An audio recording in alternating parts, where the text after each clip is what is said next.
Ever pondered the secret behind the irresistible tang of ketchup or the creamy goodness of your favorite sauce? Welcome back to another culinary adventure on the lowercase guy Bilal channel, where today we're diving into the art and science of making homemade sauces and ketchup.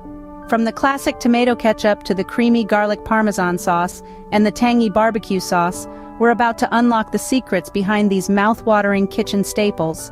First things first, it's all about quality ingredients. Fresh herbs, ripe tomatoes, zesty vinegar, and aromatic spices can take your sauce from good to gourmet.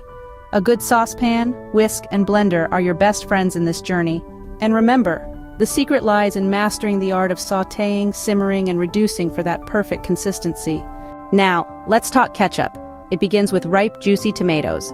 Blanched, peeled, and deseeded, these tomatoes are then simmered with onions, garlic, vinegar, sugar, and spices.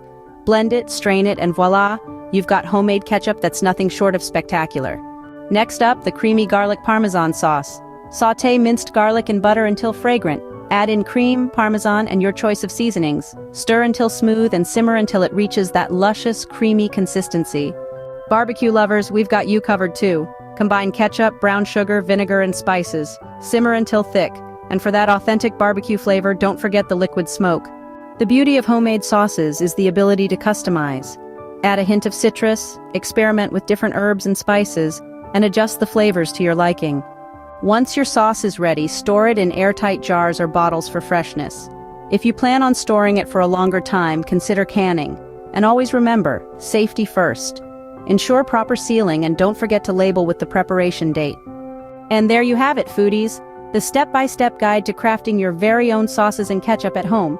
If you've enjoyed this culinary ride, do hit the like button, subscribe, and share your sauce-making adventures in the comments below. Until next time, here's to happy cooking and even happier saucing.